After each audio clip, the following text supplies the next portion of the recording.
break the law sometimes, don't you? Sometimes. Put my siren on and drive really fast, just because I can. It feels good to get away with something, doesn't it?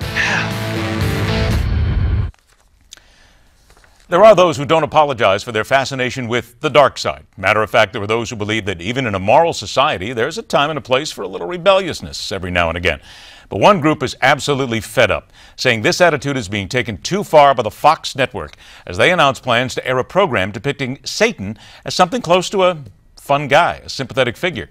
Over 17,000 concerned moms have signed a petition asking Fox to cancel Lucifer before one episode airs. But is the furor over this show making it must-watch television and turning a possible bore into a ratings bonanza for Fox? Our guest is Executive Vice President for the American Family Association, the group protesting Lucifer, Ed Vitagliano. Ed, thanks so much for joining us. It's my pleasure, Ed. Thank you. Ed, let's get right to the core. What's wrong with this show? It's a fantasy.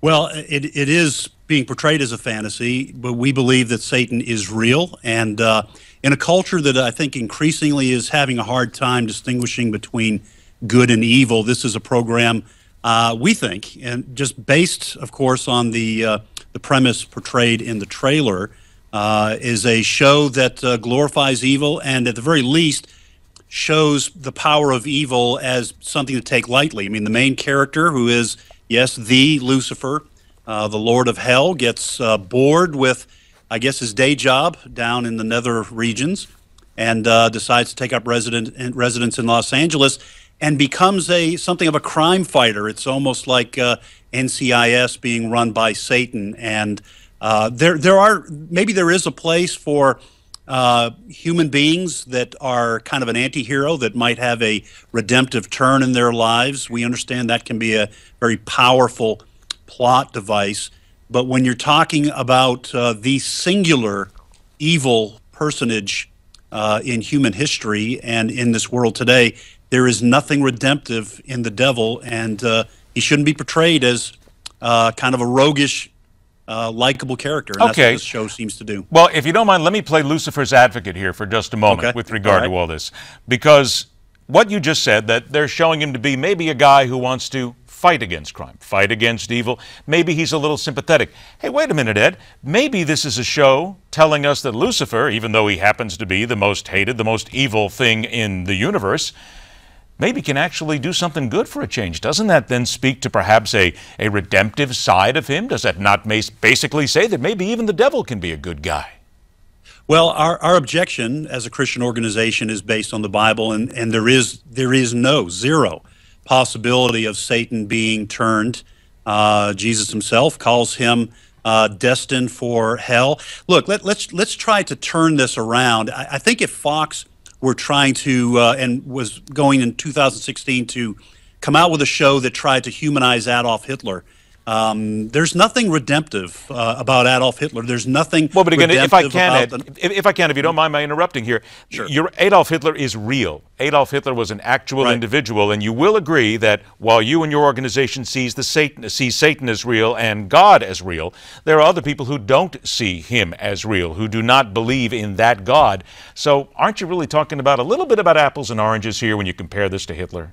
In some ways. No, you hadn't let me carry out my analogy here. I was talking about what people would think about a show that showed the human side of Adolf Hitler. I think they'd be outraged. They would say there is no redeeming the Nazi plans and strategies to eliminate 6 million Jews. Nobody would sit for that. They would see that as a non-starter. So I'm not talking about whether Hitler's real versus Satan. I'm talking about television and what people will stand for. So that's the argument I'm making about the Nazi plan to eliminate Jews. Okay. There is no turning that into something that could possibly be good. I mean, if Hitler after World War II had decided to fight crime, nobody would excuse him for the Holocaust. That was the argument I was making. That is absolutely fair in that argument. About 2 minutes that I have left here then. Let's look forward a little bit with regard to this. Okay. Do you think that Fox, the Fox television network, is taking a shot at conservatives, taking a shot at religion, taking a shot at the people who believe in God? Just to make a buck. I think probably the people behind the show don't care. I think they don't care about what Christians think. I don't think they care about what the Bible teaches. I don't think they care about whether Satan is real or not. And let me make it perfectly clear. We celebrate at AFA the fact that the First Amendment provides Fox the absolute freedom to produce any show they want. What we're arguing is that Christians also have freedoms, and those freedoms are going to be expressed, I think, by a lot of people in terms of outrage, in terms of disappointment with Fox, and I think that they are going to let their wallets do their speaking when advertisers come on board to try to sponsor this show. Let me ask that Fox then. Will you call for a boycott of advertisers? Well, we rarely call for an out-and-out boycott, but we will contact advertisers. A lot of times advertisers buy blocks of time for advertising purposes. They sometimes don't even know which shows their ads are going to appear on. So we're going to give them the opportunity to drop Lucifer. It's hard to say. Hard to believe I'm saying that, drop Lucifer.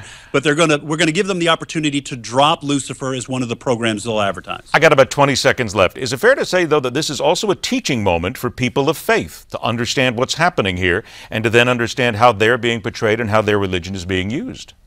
Absolutely. I mean, Hollywood for years has portrayed Christianity as the enemy, and now Fox is portraying the devil as a roguish hero and crime fighter. I think as we protest this show, that is an opportunity to explain why we believe evil is real, that it is not just a mental illness, that there is an actual personage, that it lies behind much of human tragedy, and it's nothing to make light of. It will be interesting to see if indeed the show does make air and how long it lasts. Things don't last long in television. Ed Vitagliano, thank you so much for joining us. I'm glad we had a chance to talk.